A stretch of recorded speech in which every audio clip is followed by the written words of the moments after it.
Hello, नमस्कार, सत श्री अकाल, अस्सलाम वालेकुम। कैसे हैं जनाब?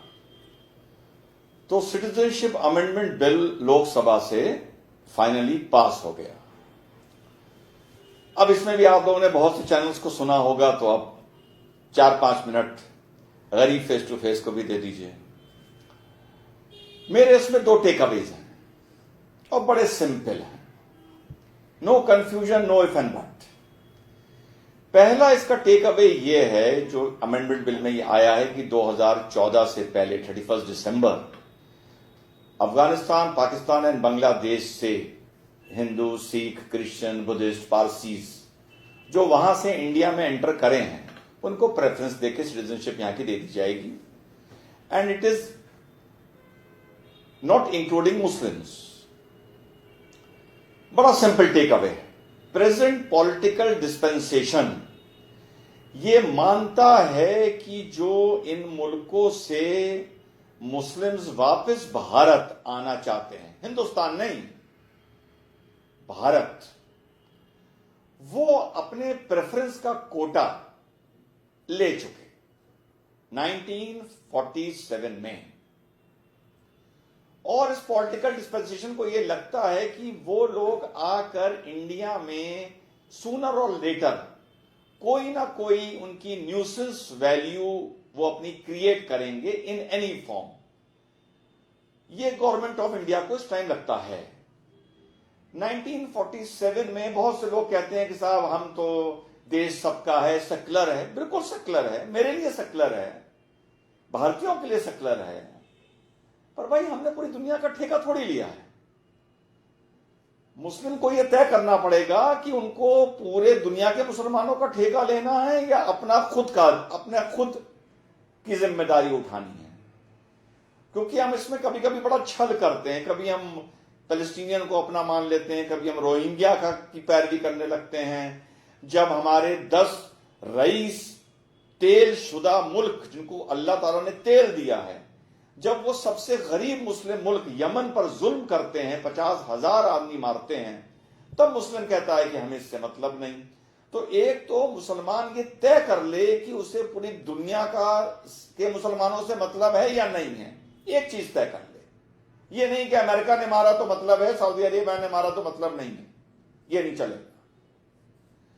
तो 1947 में हम लोग जो कहते हैं कि साहब हम तो हिंदुस्तान रुके, आजादी की लड़ाई लड़ी, खून बहाया, ये बड़ी डायलॉगबाजी होती है। तो भैया 2 देश ले तो लिए ना आजादी की लड़ाई पर हम लोगों ने यार। मैंने कब तक आजादी की लड़ाई का हम डुगडुगे बजाते रहेंगे? 2 देश ले लिए, सरिया ले लिया, चांतारा ले लिया, हरा झंडा ले लिया। कब तक आजादी की लड़ाई की हम दुहाई देते रहेंगे? बड़ी अजीब बात लगती है ये। और दूसरी ये कि जो लोग कहते हैं भाई हम तो इंडिया में रुके बाई चॉइस, ये गुमराह करते हो आप लोग सबको। अगर आपको मुस्लिम लीग ये बता चुकी थी कि हम देश का बंटवारा करेंगे, 2 नेशन थ्योरी हम लाएंगे, और एक और सुन लो, जनसंघ की 2 नेशन थ्योरी नहीं थी, वीर सावरकर की नहीं थी।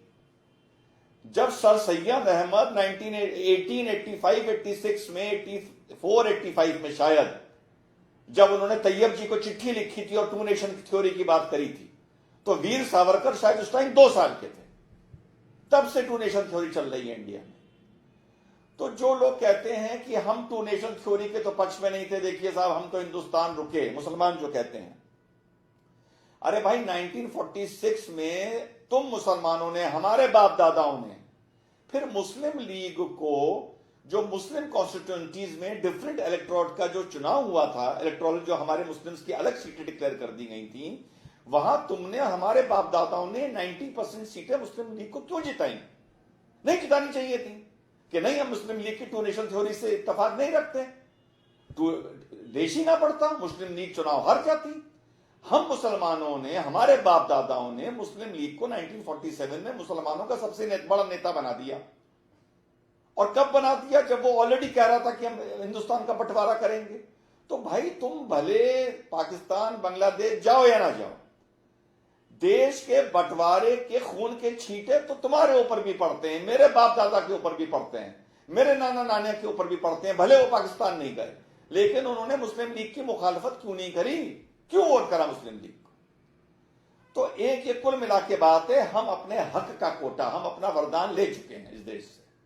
अब जो भी हमें मिल रहा है भैया, ये था। मैं तो कहता हूं thank you very much to Hindus. अरे यार, हिंदुओं को कोई एक जगह दोगे चैन से, कोई एक देश दोगे। यहां पे सेकुलरिज्म का नाटक शुरू हो जाता है और हर जगह इस्लाम जिंदाबाद, शरिया जिंदाबाद, कोई देश कह रहे हैं क्रिश्चियनिटी जिंदाबाद, कोई देश कह रहे हैं जुडिज्म जिंदाबाद, कोई कह रहे हैं बुद्धिज्म जिंदाबाद। अरे इन गरीब हिंदुओं को तो भी कुछ दे दो भाई मुसलमानों, या कुछ भी नहीं दोगे, सारा हक खा लोगे उनका सेकुलरिज्म के नाम पर। तो इस पॉलिटिकल डिस्पेंसेशन को यह लगता है कि हम लोगों का अब हक नहीं है इस देश में वापस आने का, खत्म हो गई बात। अब दूसरी बात यह उठती है कि आम जनता को क्या लगता है। पॉलिटिकल डिस्पेंसेशन तो कोई सोचेगा कि रिजवान अहमद जनसंघ पे आरोप लगा रहा है। मेरे भाइयों, भले कोई आदमी बीजेपी को हिंदू वोट करे या ना करे, 5% तो हिंदू मैंने मान लिया ऐसे जो रोज सुबह उठ के ढूंढते हैं कि मुसलमान ने कहां बलात्कार किया। मैं मानता हूं और मैं उनका बहुत विरोध करता हूं, खुला बोल रहा हूं, मैं विरोध करता हूं। लेकिन 95% सेक्युलर हिंदू से भी अगर आप अकेले अकेले पूछो कि भाई क्या आप नरेंद्र मोदी के फैसले से खुश हो, तो अलग अलग अगर आपसे वो दिल की बात बताएगा, भले वो कांग्रेस को वोट करता हो, वो यही कहेगा हाँ भैया ठीक करा, बाहर से मुस्लिम्स को इस कंट्री में नहीं आना चाहिए, वो अपना कोटा ले चुके हैं। ये बड़ी सिंपल बात है। दूसरी चीज, ये सवाल उठता है कि क्या हम न्यूसेंस सिर्फ हिंदुस्तान में कर रहे हैं और हम पे एक आरोप लगाया जा रहा है। हो सकता है ये आरोप, इसका भी एक आर्गुमेंट है। 55 मुस्लिम देश हैं, कम से कम 50 तो ऐसे होने चाहिए जहां सुख हो, शांति हो, समृद्धि हो, विकास हो, प्रोग्रेस हो और सेक्युलरिज्म हो। वो अपनी माइनॉरिटीज को प्यार से रखते हो, पूरे अधिकार देते हो, तब तो हम कह सकते हैं यार देखो यार, पूरी कौम हमारी कितना अच्छी तरह डील करती है माइनॉरिटीज के साथ, और तुम हमें इंडिया में वापस नहीं आने दे रहे, सिटीजनशिप से तुमने हमें अलग निकाल दिया, एनआरसी लेके आए हो। या तो आप ये करो। अच्छा, इसके अलावा क्या हम अमेरिका में न्यूसेंस कर रहे हैं? Answer is yes. क्या हम इंग्लैंड में न्यूसेंस कर रहे हैं? Answer is yes. एक पाकिस्तानी आदमी, सुअर की शक्ल का बिल्कुल है, इंग्लैंड की सिटीजनशिप लिए हुए, एक बार प्लॉटिंग में जेल गया, फिर छोड़ा गया। क्या सुपर कंट्रीज हैं वो। फिर उसने आके 2 आदमियों का गला काट दिया 7 दिन पहले। क्या इंप्रेशन बनेगा तुम्हारा? क्या इंप्रेशन बनेगा कलमा पढ़ने वाले का? क्या इंप्रेशन बनेगा कुरान का, इस्लाम का? शर्म नहीं आती? हम सेक्युलरिज्म की बात करते हैं, ये बैरिस्टर जाहिलिया सेक्युलरिज्म की बात करता है। इसके विधायक ने महाराष्ट्र में रहते हुए ये बोल दिया था गणपति बप्पा मौर्य, तो उसको माफी मांगनी पड़ी थी। ये हाल है बैरिस्टर जाहिलिया का, जो सेक्युलरिज्म की बात करता है, जो संविधान की दुहाई देता है। एक बार गणपति बप्पा मौर्य बोलने पे जो कौम का मुसलमान माफी मांगे, वो सेक्युलरिज्म की बात करेगा, वो सेक्युलरिज्म की दुहाई देगा सिटीजनशिप अमेंडमेंट एक्ट में। शर्म आनी चाहिए, डूब मरो है। और फिर कहते हो कि भाई बीजेपी हमें टारगेट कर रही है। अरे गणपति बाबा मौर्य बोलने पे क्या सॉरी बोला जाता है, माफी मांगी जाती है? और सेक्युलरिज्म, अरे सेक्युलरिज्म के स्कूल से, पढ़ाई तो छोड़ो, सेक्युलरिज्म जहां पढ़ाया जाता है उस स्कूल के पिछवाड़े से हम मुसलमान निकल के नहीं गए। पता है हम लोग को सेक्युलरिज्म क्या होता है? जो सेक्युलरिज्म की बात करता है उसे भाजपा का, आरएसएस का दलाल बोलने लगते हो, काफिर हिंदू बोलने लगते हो तुम लोग। तो मैं गवर्नमेंट के साथ हूं, और जो भी आदमी ये कह रहा है कि नहीं मुसलमानों को अलाउ करना चाहिए, वो सुप्रीम कोर्ट में एफिडेविट दे। मैं अपराध की बात तो नहीं करता कि अगर ये जो इंडिया में लोग मुस्लिम अगर आएंगे और वो किसी भी एंटी नेशनल एक्टिविटी में लिप्त पाए जाएंगे, तो उनसे पहले आप मेरे खिलाफ मुझे आप प्रोसिक्यूट करिएगा। है हिम्मत बैरिस्टर जाहिलिया में एफिडेविट देने की? है ये हिम्मत किसी आदमी में सुप्रीम कोर्ट में एफिडेविट देने की? मुझे में तो नहीं है।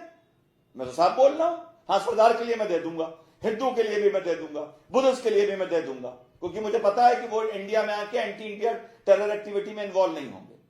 लेकिन अगर बाहर से कोई मुस्लिम आएगा और एक भी इन्वॉल्व हो गया, तो क्या रिजवान अहमद उसके लिए एफिडेविट दे सकता है? बैरिस्टर जाहिलिया दे सकता है? तो मुसलमानों, अपने हित की सोचो, दुनिया भर का ठेका ना लो। ये देश सेक्युलर है सिर्फ हमारे लिए, और वो भी बहुत बड़ा एहसान है, वो भी बहुत बड़ा एहसान है हिंदुओं का, चाहे वो कांग्रेस के हो, चाहे वो सपा के हो, चाहे वो बीजेपी के हो। एहसान मानो और खुश रहो, और नेतागिरी ना करो दुनिया में। क्लियर? इतनी से बात बोलनी थी। जय हिंद, वंदे मातरम, अल्लाह हाफिज, खुदा हाफिज।